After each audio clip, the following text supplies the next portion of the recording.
네, 오늘 하나님께서 저와 여러분들에게 주시는 말씀 출애굽기 5장 4절에서 9절 말씀이죠. 신앙인의 고난은 오히려 축복입니다. 이런 제목으로 말씀을 전할 텐데요. 말씀이 증거될 때 우리 하나님의 은혜와 사랑이 이곳에 함께하길 원합니다. 어제 여러분들의 기도와 관심으로 또 식사 봉사자들 나들이 잘 다녀왔습니다. 오랜만에 밖으로 나가보니까 자연을 보고 또 아름다운 이런 경치들 보면서 하나님이 만드신 자연이라 여기 좋구나라는 생각을 했습니다. 또한 우리나라가 이제 선진국이 되다 보니 지방도 각 지역의 특색에 따라서 이렇게 잘 가꾸어 놓고 이렇게 사람들에게 쉼의 터전을 이렇게 제공해 주는구나라는 생각이 들었는데요. 그러므로 말미암아 국민들의 삶의 질도 한층 높아지는 것 아닌가 이런 생각이 들었습니다. 이 선진조국을 잘 지켜서 우리 자녀들에게 풍성한 나라를 물려줘야 되는데요. 글쎄요, 번성한 나라를 물려줄지 아니면 필리핀이나 아르헨티나나 베네수엘라 같은 한때는 잘 살았지만 지금은 못 사는 나라를 물려줄지 선택은 우리의 몫이다라는 생각이 듭니다. 그래서 우리가 나라를 위해서 참 기도 많이 해달라라는 말씀 다시 한번 부탁을 드리죠. 네. 자, 오늘 하나님께서 본문의 말씀을 통해서 다음과 같은 세 가지로 우리에게 은혜를 주셨는데 그 첫째가 하나님 말씀을 따라 살면 고난이 따른다는 거죠. 그리고 두 번째, 세상에서 악인의 승리는 일시적이라는 것이고 세 번째, 신앙 때문에 겪는 고난은 축복의 마중물이 된다라는 겁니다. 그래서 우리가 본문의 말씀 따라가면서 신앙인에게 왜 고난이 따르고 또 그 고난이 어떻게 마중물이 되는지 이 부분에 대해서 성령께서 들려주시는 하나님의 음성을 듣도록 하겠습니다. 자, 첫째로 하나님 말씀을 따라 살면 고난이 따른다라는 건데 6절 7절 말씀 읽어봅니다. 시작.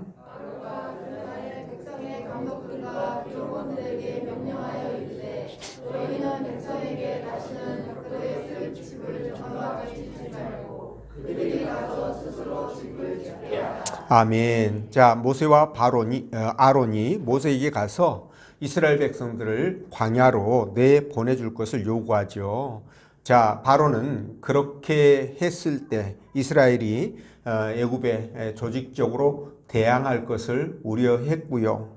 그리고 또 하나는 이를 시면 그만큼 손해가 따른다고 생각해서 모세와 아론의 요구를 거절하는 것에 그치지 않고 오히려 더 이전보다 혹독한 노역을 시키게 됩니다. 그래서 전에는 일할 때 벽돌을 굽는 데 있어서 집을 이렇게 제공해 주었지만 이제는 뭡니까? 스스로 이런 재료들을 준비해서 벽돌도 굽고 성벽도 쌓고 생산량과 작업량은 그대로 유지하고 그러니 얼마나 그들이 정말 힘들었겠습니까? 그러니까 백성들은 혹을 떼려다가 그야말로 혹을 더 붙이는 그런 결과를 초래하고 말았던 것이죠. 자, 여러분, 바로가 이렇게 이스라엘 백성들을 혹독하게 압제한 것은요, 그들에게서 여호와 신앙을 압살하기 위해서, 말살하기 위해서 그랬던 것이고요. 또한 그러므로 말미암아 그들을 영구히 노예로 이렇게 붙들고 있으려고 하는 의도 때문에 그런 것입니다. 자, 여러분, 일단 이스라엘 백성들 몸이 힘들어지면, 몸이 고통스러워지면 다른 생각들 못 하잖아요. 마치 여러분, 그 먹거리가 해결되지 않으면 여러분 그 자유니 민주화니 이런 것들이 다 허상에 불과한 것과 같은 그런 이치라고 보시면 되겠습니다. 자, 어쨌든 이걸 볼 때 이스라엘 백성들은 하나님 말씀을 따르려다가 더 큰 고통을 당하게 된 것이에요.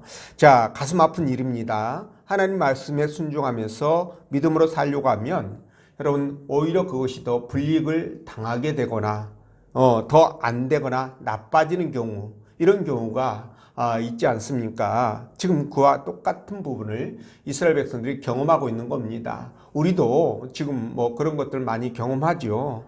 교회 다니면서 하나님을 믿고 그렇게 사는데도 불구하고 어떤 가정은 더 가정이 불안전해지고요. 가정이 더 힘들어지고 또 자녀들이 속을 썩이기도 하고 어떤 이들은 또 다른 사람들에게 오해를 받거나 또는 손가락질을 받거나 그런 경우도 있습니다. 애매한 오해죠, 그죠? 거기에다가 또 직장에서 불이익을 당하기도 하고요.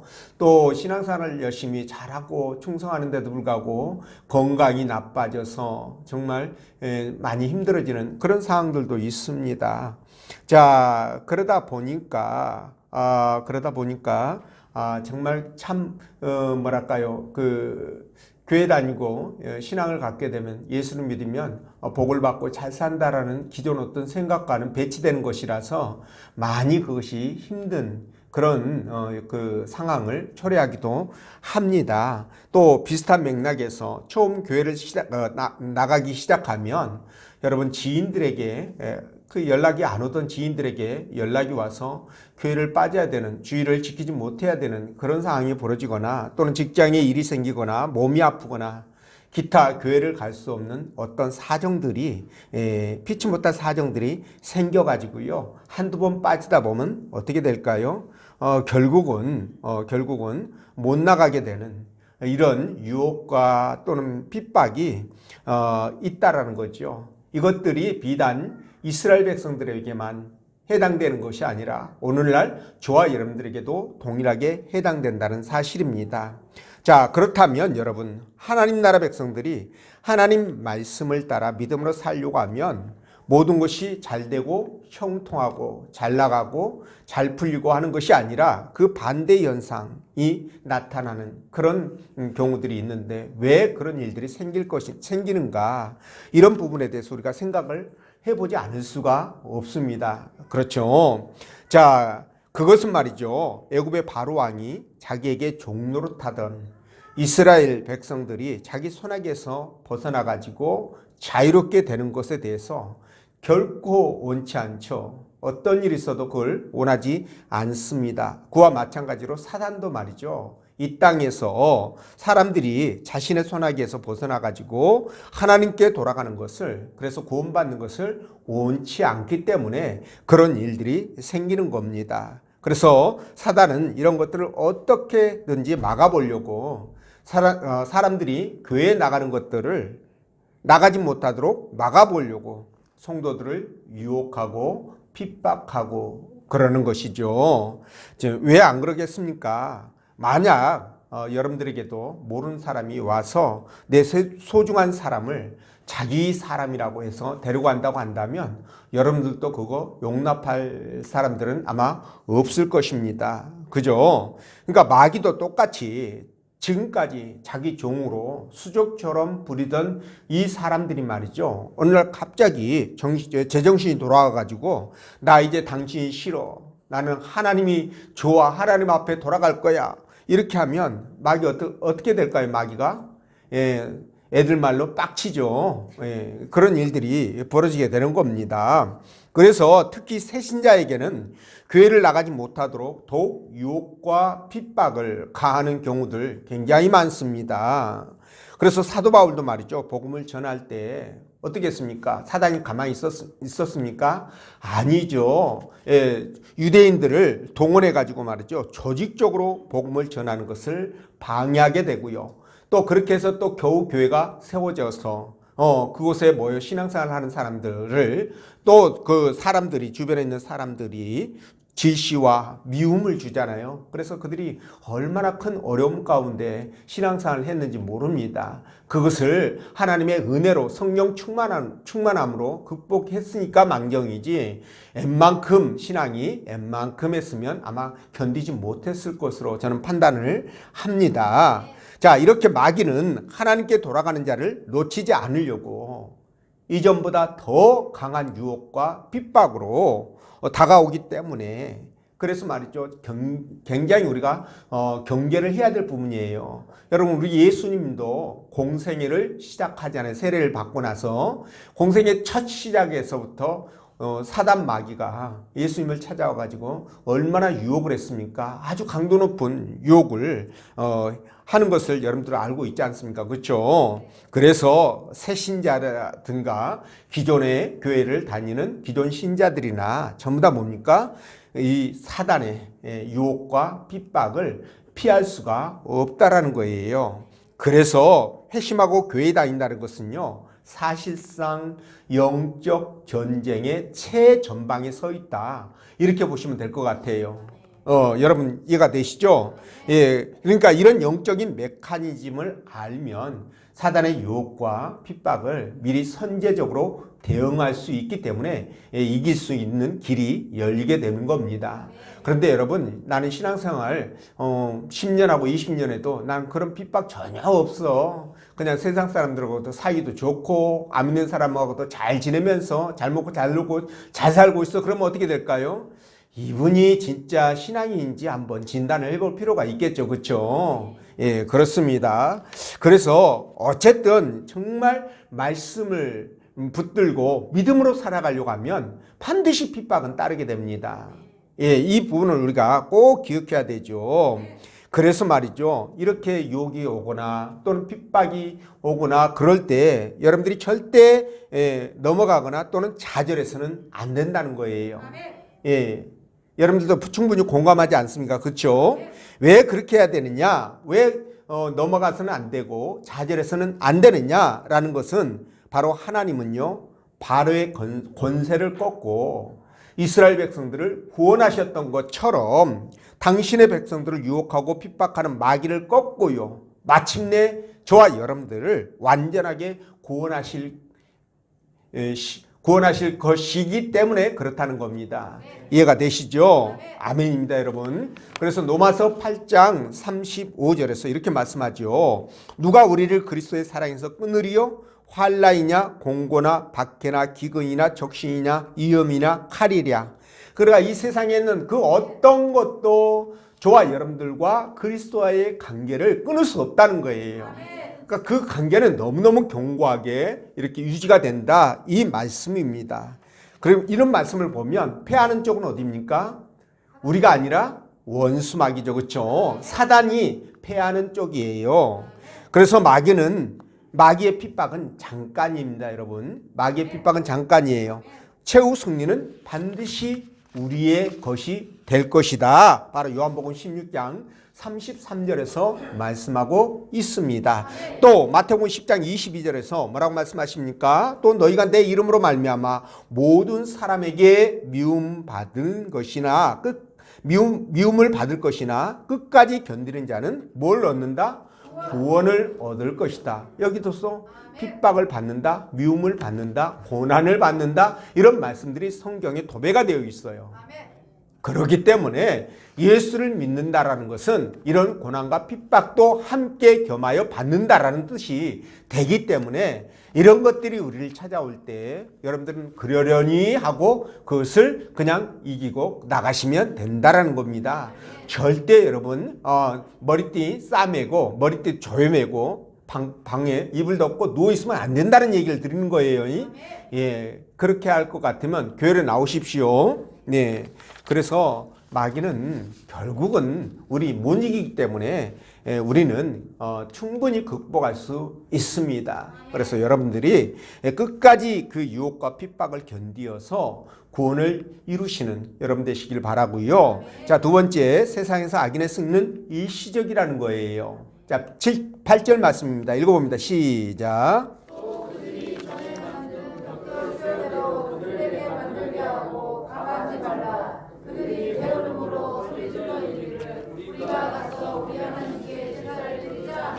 아멘. 자, 여러분, 바로는요, 모세와 아론이 이스라엘 백성들을 광야로 내보내줄 것을 요구하자 오히려 더욱 가혹한 노역으로 그들을 징치했다 말씀을 드렸죠. 자, 그러자 이번에는 이스라엘 장로들이 나서서요, 바로에게 부탁을 합니다. 요청을 하죠. 부당한 노역을 시정해 달라고 그렇게 호소하는데도 바로는 이를 단숨에 일축해 버립니다. 자, 이렇게 되자 백성들은 심한 좌절감에 빠졌겠죠. 자, 이것으로 인해서 말이죠. 백성들은 모세에 대해서 불만과 원망이 커졌던 거죠. 이것 때문에 모세도요. 이것 때문에 적잖은 백성들과의 갈등 사이에서 뭡니까? 정말 좌절감을 맛보게 됩니다. 자, 그런데 말이죠. 문제는 지금까지 이렇게 진행되는 이런 과정들을 이렇게 놓고 볼 때 어떤 생각이 듭니까? 출애굽은 분명 하나님께서 지시하셨고 또 모세와 아론은 그 지시를 따라 지금 바로 앞에 가서 협상을 했던 것이고, 그런데 하나님이 지시하셨고 하나님의 뜻과 계임에도 불구하고 지금 뭡니까? 바로에 의해서 여지없이 거부당하고 오히려 그걸로 인해서 백성들의 노역은 더욱더 가중되다 보니까, 자, 이런 현상들을 딱 놓고 보면 여러분 어떤 생각이 들어요? 야, 이거 하나님이 하셨다고 그러는데, 그렇다고 한다면 일이 일사천리로 순조롭게 진행돼 가지고 잘 풀려서 우리가 나가야 되는 것이 아니냐. 근데 오히려 나가는 것은 고사하고 노역이 더 가중돼 가지고 이거 새벽별 보고 나갔다가 밤늦게 돌아와도 이거 감당이 안 되니 이거 어떻게 우리가 살아가느냐. 이게 하나님 뜻이 맞아? 저 두 사람이 우리 속인 거 아니야? 분명 이런 생각 100번도 들고 남았을 겁니다. 자, 여기서 우리가 정말 중요한 사실들을 깨닫게 되는데요. 여러분, 이렇게 세상에서도 똑같은 현상들이 벌어지고 있어요. 지금 이 시대에도 똑같이 그런 현상들이 보이고 있다는 겁니다. 여러분 보십시오. 주변을 보면 여러분 불의가 의를 이깁니다. 불의가 의를 이기고요. 악한 사람이, 진짜 악한 사람이, 사이코패스 같은 사람들이 뭡니까? 선한 사람들을 이기고 권력과 부와 명예와 재산을 터무니없이 차지하는 그런 일들이 얼마나 비일비재하게 많이 일어나고 있습니까? 여러분들이 주변을 한번 스캔 딱 해보면 그냥 수없이 이렇게 손가락에 꼽힐 정도입니다. 직장에서도 말이죠. 성질 더럽고 악한 자들 있잖아요. 이렇게 딱 보면 알지 않습니까? 그렇죠? 그런데 그런 자들이 오히려 더 승승장구하는 것들 얼마나 많이 봅니까?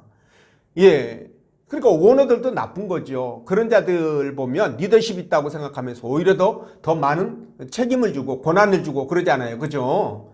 그러니까 이런 것들을 볼 때 권선징악에 익숙한 그 선한 사람들 있잖아요. 이런 사람들이 볼 때나 특히 우리 신앙인들이 볼 때는 더 이해가 안 되니까 괴리감이 생기는 거예요. 그런 현상들을 보면서. 괴리감이 생기고 또 뭡니까? 가치가 전도되는 듯한 그런 혼란을 느끼게 되는 겁니다. 여러분도 경험하는 내용들 아니겠습니까? 여러분 사실 세상에서 의로운 자는요. 대체적으로 볼 때 불의한 자들에게 핍박을 많이 받아요. 아니 의로운 자가 불의한 자를 꺾고 이기고 군림을 해야 되는데 반대 현상들이 막 벌어지고 있거든요. 그리고 악인들은 선한 이들보다 더 잘 되는 것처럼 잘 먹고 잘 살고 잘 나가고 자녀들도 잘 되는 것 같고 주식을 사면 오르고 땅을 사면 오르고 환장하죠. 자, 그러니까 의인들은 이런 거 보면서 심한 좌절감, 패배감 이런 것들을 느끼게 되는데 만일 이런 일들이 계속된다면 여러분 하나님의 공의는 이 땅에서 사라질 것 같은 생각이 들어요. 그렇게 선하게 살려고 노력하는 사람도 점점 줄어들지 않겠습니까? 그러니까 세상은 무법천지가 되는 겁니다. 자, 그러나 여러분 이런 상황 속에 그러면 우리는 어떻게 해야 될 것인가? 어떤 마음을 갖고 살아가야 될 것인가? 라는 그 절대절명의 어떤 화두를 우리가 갖게 되는데 여러분 우리가 어떻게 해야 되느냐라는 거예요. 자, 여기서 제가 여러분들에게 말씀을 드리고 싶은 것은 뭐냐면 여러분 걱정하시지 말라는 겁니다. 악인의 승리가, 악인의 득세가 계속될 것 같지만 사실은 그 끝이 반드시 있다는 거예요. 악인의 득세는 오래가지 못합니다. 바로가 말이죠. 이스라엘 백성들을 혹독하게 핍박해가지고 하나님의 뜻과 계획이 무산되는 것처럼 지금 보이잖아요. 이 면만 지금 우리가 읽었던 본문의 말씀만 딱 보면 그렇게 보이지 않습니까? 자, 그런데 이렇게 바로가 승리하는 것처럼 보이지만 결국은 어떻게 됐어요? 하나님이 10가지 재앙을 그곳에 쏟아 부음으로 말미암아 결국 하나님의 뜻을 바로를 굴복시키고 뜻을 성취하시잖아요. 그러니까 이런 것들을 볼 때 우리는 실망할 이유가 없다는 겁니다. 더군다나 이스라엘 백성들을 내보내잖아요. 하나님의 그 능력에 굴복해가지고. 근데 보내고 나서 갑자기 또 제정신 돌아와가지고 바로가 군대를 동해서 추격하잖아요. 내가 이게 맛이 갔나 봐. 그 많은 사람들을 내보내다니 이게 있을 수 있는 일이야. 말도 안 돼. 그러면서 군대를 동원해서 추격합니다. 잡아서 다시 데리고 오려고. 그런데 하나님이 어떻게 했습니까? 그들을 홍해바다에다가 수장을 시켜서 한 명도 살려주지 않지 않습니까? 바로는 완벽하고 철저하게 처절한 패배를 당하게 됐던 거죠. 이런 걸 보면 여러분, 악인은 절대 승리하지 못한다는 거예요. 세상에서 악인들이 이긴 것 같고 그래서 잠시 동안 그 승리에 도취되어 있지만 그건 잠깐이라는 겁니다. 세상 역사의 주관자 되시고 각 개개인들의 생사화복을 주관하시는 그분께서, 이 땅의 모든 일들을 주관하시는 그분께서 악인들의 부귀영화를 결코 용납하지 않는다는 거예요. 이해가 되십니까? 그래서 욥기서 20장 5절 보면 뭐라고 말씀하시죠? 악인이 이긴다는 자랑도 잠시요, 경건하지 못한 자의 즐거움도 잠깐이니라. 아멘? 아멘이죠? 아멘입니다, 여러분. 예, 그러니까 이렇게 하나님께서 말씀하시니까 여러분, 악인들이 여러분 그렇게 오래가지 못합니다. 다만 우리가 기대하는 대로 악인들의 심판이 빠르게 이루어졌으면 좋겠는데 여러분, 때로는요 우리의 기대와는 다르게 그들의 성공과 부귀영화가 굉장히 오래가는 것 같은 느낌이 들기도 한다는 거죠. 그러나 그렇게 돼도 실망하지 말아야 할 것은 뭡니까? 시간의 문제라는 거예요. 결국 하나님의 때가 이르게 되면 어떻게 된다? 반드시 악인들은 그 끝이 비참하게 끝나게 된다는 겁니다. 만약에 여러분, 만에 하나 이 땅에서 그들의 끝을 보지 못한다고 해도 그들이 누리는 부귀영화는 여러분 불과 7, 80년밖에 안 됩니다.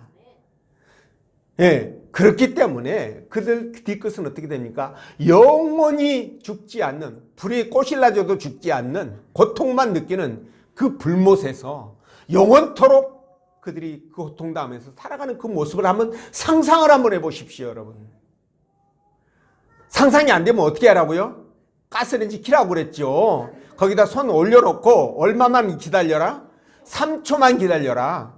3초 기다려도 절대 아니죠. 그냥 순간적으로 0.1초 차이에 뛰어버리죠. 그러니까 전혀 우리가 그것에 대해서 속상할 필요가 없다라는 겁니다.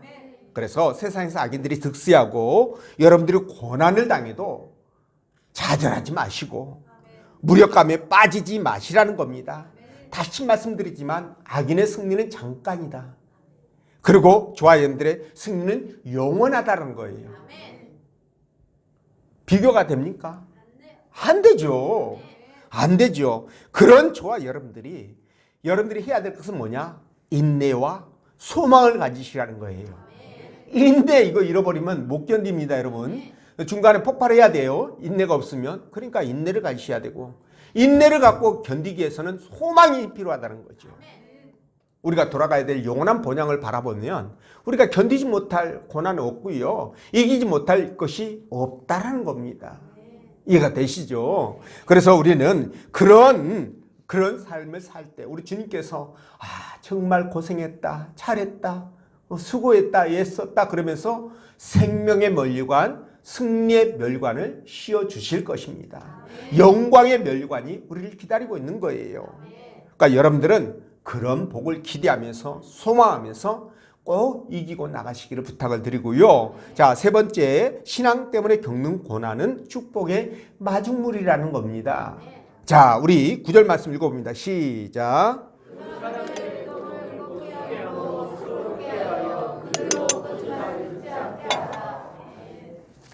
자, 아멘. 자, 모세와 아론이 광야로 가서 희생 제사를 드리게 해달라고 요청을 했는데 바로가 하나님 말씀에 순종하기는커녕 마음이 더 강팍해져 가지고 이전보다 이스라엘 백성들을 더 심하게 핍박을 하죠. 그렇지만 그것이 말이죠. 그것이 하나님의 뜻을 꺾지는 못합니다.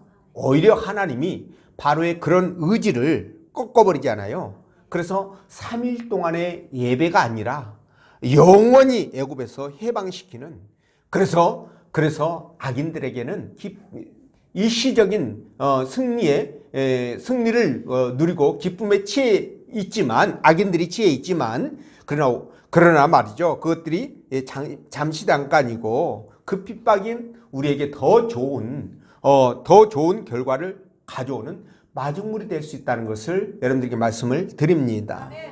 자, 보십시오. 바로는 모세의 요구에 따라서 마음이 더 강팍해지잖아요. 그래서 혹독한 노동을 시키는데 그것이 바로 바로의 심판을 재촉한 결과를 가져왔고 결국은 이스라엘로 하여금 며칠 동안의 희생제사가 아니라 영원한 해방을 가져오게 만들게 됩니다. 얼마나 큰 축복입니까? 그러니까 바로의 노역이 더욱 심해지자 여러분 백성들은 괜히 벌집 쑤셔놨다 이렇게 생각했겠죠. 그렇지만 하나님은 잠시 잠깐 동안의 예배가 아니라 다시 말씀드리지만 아예 해방이라는 최후 승리를 준비했다는 거죠. 자, 우리도 가끔씩 이스라엘처럼 믿음으로 신앙으로 그렇게 살려고 하지만 주변 상황들이 도와주지 않는 경우들이 있잖아요. 그래서 때로는 하나님께 불평불만, 원망도 하고 낙심도 하고 그러는데 이것은 말이죠. 한 치 앞을 보지 못하는 우리의 짧은 소견 때문에 그렇다라고 여러분들이 생각하시면 됩니다. 자, 오늘 히브리인들처럼 눈에 보이는 상황들만 보고 판단하면 반드시 좌절할 수밖에 없습니다. 그렇지만 말씀드린 대로 하나님은요, 인류 일반 역사는 물론이거니와 각 개개인의 생사하복까지 주관하시는 그런 분이라고 말씀드렸지 않습니까? 그렇죠? 그렇기 때문에 이런 것들을 생각한다면 어떤 고난이나 어려움이 와도 우리는 능히 극복하고 이길 수 있다는 거예요. 그렇기 때문에 여러분들이 볼 때 상황이 안 좋다. 내가 말씀대로 믿음대로 살아가려고 하는데 정말 일이 잘못되는 것처럼 보인다. 그럴지라도 하나님은 얼마든지 그런 상황들을 축복으로 바꿀 수 있는 능력이 있다는 것을 여러분들이 믿으시고 여러분들이 그 중심을 바꾸시면 안 된다는 거예요. 중심이 변하면 안 된다는 겁니다. 여러분, 하나님 앞에 나쁜 상황은 없습니다. 우리가 볼 때 상황이 나쁘고 상황이 너무 힘들고 이거 도저히 뒤집을 수 없다라고 그렇게 생각되지만 우리 하나님이 보실 때는 그런 걸 가지고 그분이 역사를 만들어 가시고 상황을 바꾸어 가지고 선한 결과를 만들어내는 일들은 비일비재하지 않습니까, 여러분? 그렇죠. 그러니까 그분은 능치 못할 일이 없는 그런 완벽하신 분이기 때문에 그게 가능한 거예요. 다만 말이죠. 우리의 신앙이 더 성숙해지기 위해서 그리고 또 우리에게 복을 주시기 위해서 마중물과 같은 고난을 주실 때가 있다라는 겁니다. 예. 근데 이 부분들을 생각하면 우리가 이길 수 있어요. 제가 예를 한번 들어보겠습니다. 여러분, 다윗이 있지 않습니까? 제가 자주 말씀드리는데 이 다윗은 사울 왕에게 쫓겨서 10년 이상을 여러분 정말 광야에서 풍찬 노숙을 하며 지내게 되죠. 얼마나 큰 어려움과 그리고 정신적인 스트레스를 받았겠습니까? 그래서 이 다윗은 사울 왕을 피해 가지고 이방 땅에 가서 라기스 왕 앞에서 미친 척까지 하며 춤을 질지르며 미친 척까지 하지 않습니까? 그렇죠? 네. 그리고 모압 왕에게 가가지고 자기 부모를 의탁합니다. 할례받지 못한 이방인에게 가서 자기 부모를 의탁할 정도로 정말 그 궁색하고 그리고 정말 갖은 고난과 그리고 핍박을 이렇게 받게 되죠. 근데 말입니다. 그런데 이 다윗의 고난이 그의 잘못 때문이라고 한다면, 그가 잘못해서 그런 고난이 왔다고 한다면 뭐 어떻게 합니까? 할 수 없죠. 뭐 받아야지.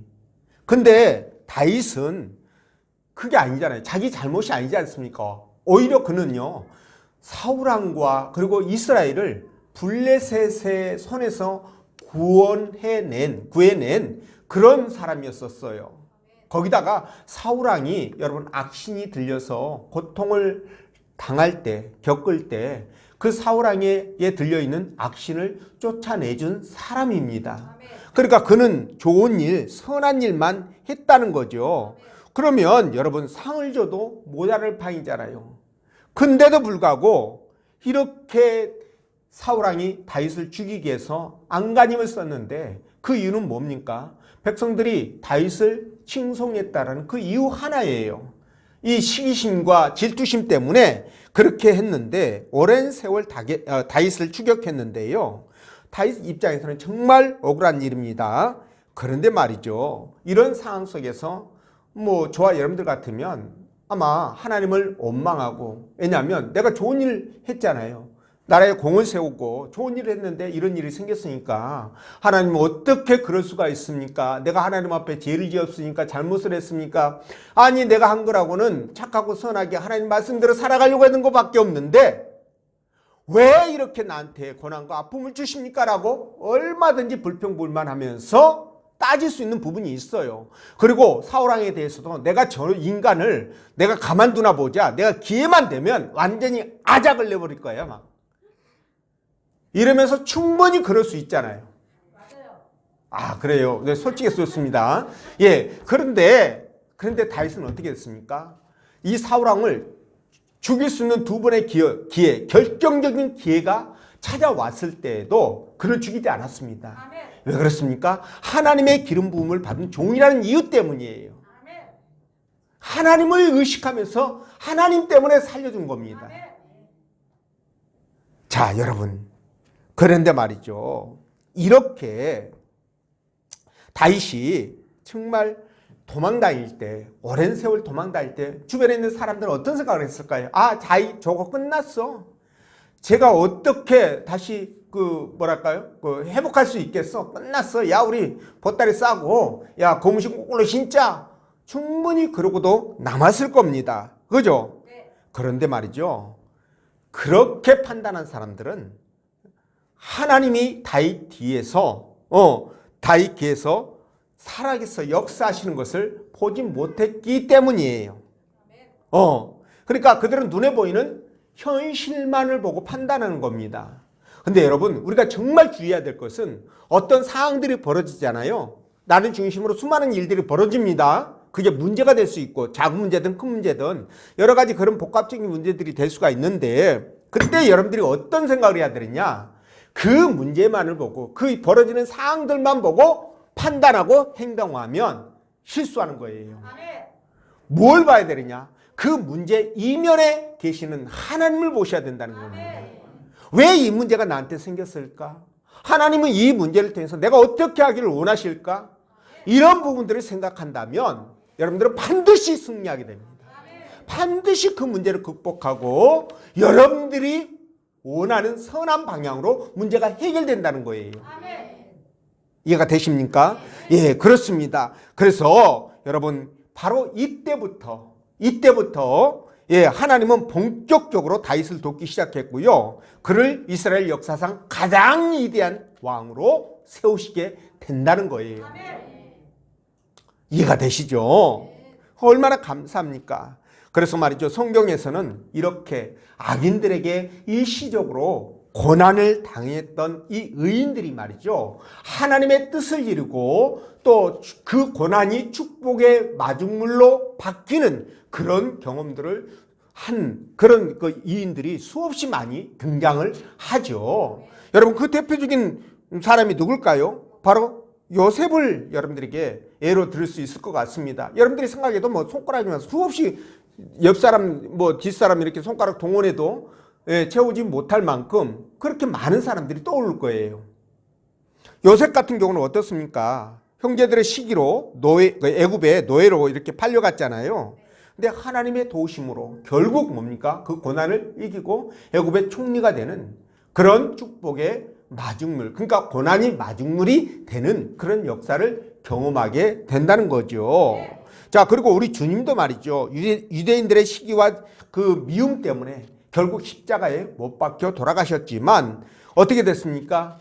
그렇게 십자가에 못 박힌 고난이 결국은 뭐예요? 인류를 구원하는 이 뭡니까? 마중물이 되었고, 그리고 하나님께서 그를 가장 높이 세워서 보좌 우편에 이렇게 앉히시는 높임을 받는 그런 뭡니까? 축복의 마중물로 바뀌게 된 거예요. 마중물의 역할을 한 겁니다, 여러분. 이해가 되시죠? 얼마나 감사합니까? 사도 바울도 마찬가지입니다. 복음을 전하다가 얼마나 그 평생 복음을 회심한 이후로 전하려고 고생을 많이 했습니까? 근데 막판에 여러분 죄수의 신분이 되어져서 로마로 끌려가잖아요. 아니 그렇게 주의 일을 열심히 감당하고 충성을 다하고 목숨을 바쳐서 복음을 전하고 그랬는데 죄수의 신분이 돼서 묶여가지고 로마로 끌려가요. 이거 표면만 보면 어떻게 되는가요? 아, 이거 하나님이 없다. 어떻게 저렇게 열심히 주의 일을 했던 사람이 그런 수가 있겠냐? 죄인이 돼가지고 로마로 끌려갈 수가 있겠느냐? 라고 보따리 싸면 이거는 표면만 본 거죠. 그렇죠? 그러면 어떻게 해야 돼요? 그 뒷면에 하나님의 역사를 우리가 봐야 되겠죠. 그래서 결국 로마로 끌려갔지만 하나님은 어떻게 했습니까? 그 사도 바울을 세계에서 가장 위대한 전도자로 세우셨고, 예, 그리고 또 그가 지금까지도 기독교 2000년 역사상 가운데 여러분 정말 수많은 오고 가는 그 많은 사람들에게 위대한 사도로 칭송을 받는 영광을 얻는 그런 사람으로 하나님이 세우셨던 거예요. 그의 고난이 축복의 마중물이 되었던 것입니다. 얼마나 정말 좋습니까? 그렇기 때문에 여러분들이 말이죠, 신앙 때문에 하나님의 영광을 위해서 착하고 선하게 믿음으로 살려고 하다가 겪는 여러분들 어려움이 있잖아요. 고난이 있잖아요. 예, 이런 것들이 왔을 때 슬퍼하거나 낙심하거나 좌절하거나 그러지 말라는 거예요. 하나님이 있냐 없냐 막 이런 것은 더더욱 하시면 안 되겠죠. 그렇죠? 예, 괴로워하지 마시고 어떻게 해야 됩니까? 하나님께서 이 고난을 나에게 어떤 축복의 마중물로 사용하시려고 그러시나? 라고 살짝 여러분들이 기대하시면 됩니다. 예, 그러면서 그 기대하면 어떻게 될까요? 이게 못 이겨요? 이기죠. 그러면 이기게 돼 있는 거예요. 예, 옆집, 조금, 좀 돌봐드려야 될 삼순이도 이런 것은, 금방 알 수 있는 내용들입니다. 그죠? 예, 그렇습니다. 그래서 하나님은 당신의 백성들이 고난을 당할 때 반드시 피할 길을 열어주시죠. 피할 길 열어주십니다. 그뿐만이 아니에요. 나아가 더 큰 영광스러운 길로 주님은 우리를 인도해 가신다는 거죠. 예, 그렇기 때문에 신앙인들에게 고난은 뭡니까? 예, 특히나 신앙 때문에 당하는 그 고난은 훈장과도 같다. 이렇게 보시면 돼요. 훈장, 영광스러운 멸관과 같다. 이렇게 얘기할 수 있겠죠. 그렇죠? 그래서 이 훈장이 여러분들이 이 땅에서의 행복한 삶, 그리고 내세에서는 어떻게 됩니까? 하나님의 놀라운 상급을 받는 그런 마중물이 되어준다라는 겁니다. 이거 없이 여러분 하나님 앞에 나 잘했는데요 그러면 글쎄 어디 한번 보자 이렇게 딱 이렇게 떠들어보겠죠. 그렇죠? 근데 너 이렇게 고난이 없네. 나하고 내 말 확실히 이거 뭐 순종한 거야? 따른 거야? 이 세상과 짝해가지고 너 이렇게 고난 없는 거 아니야? 마귀가 좋아해가지고 이렇게 되면 될까요? 안 될까요? 안 되죠. 이렇게 하면 안 되는 겁니다. 그래서 여러분들이 지금 믿음 때문에 신앙 때문에 당하는 고난이 있다고 한다면 여러분 현재만을 보지 말고 미래를 보라 이거예요. 여러분들 잘 아시는 깔뱅이 있잖아요. 존 칼빈 칼빈 이렇게도 하고 깔뱅이 이렇게도 말하는데 이분은 말이죠. 로마서 8장 18절 말씀을 굉장히 좋아했다고 합니다. 그렇게 말하면 로마서 8장 18절이 뭐지? 이렇게 생각하시겠죠. 제가 읽어드립니다. 현재의 고난은 장차 우리에게 나타날 영광과 어떻게 좋기 비교할 수 없도다. 이 말씀 있지 않습니까? 그렇죠? 근데 이 그 칼빈은요. 이분이 돌아가실 때, 하나님 앞에 돌아가실 때 이 로마서 8장 18절 말씀을 무려 25번이나 그 암송을 하면서 애우면서, 그러니까 입술로 이렇게 이 말씀을 되새겼겠죠. 그러면서 돌아가셨다고 합니다. 자, 여러분, 그래서 우리도 이런 말씀들을 붙들고요, 우리가 이 땅을 살아가야 돼요. 그래서 예수 믿는 것은 하나님께서 이 땅에서도 복을 주시면 너무 감사하지만 안 줘도 어쩔 수 없어요. 안 줘도 이거보다 더 좋은 우리에게 축복을 예비해 놓으셨기 때문에 여러분 조바심을 가질 이유가 없는 겁니다. 그냥 하나님께서 주시는 하루하루에 감사하시면서 많이 주시면 많이 주신 대로, 적게 주시면 적게 주신 대로 감사하시면서 믿음으로 살아가시면 돼요. 그것이 여러분 우리가 이 땅에서 살아가야 되는 성도로서의 당연히 감당해야 될 사항이고 해야 될 의무입니다. 그렇게 살아갈 때 하나님이 감동하시고 여러분들과 저가 예상하지 못했던 것까지 풍성하게 주실 줄로 믿습니다. 그런 것들을 받아서 누리는 여러분 되시기를 주의 이름으로 축원드립니다. 기도합니다.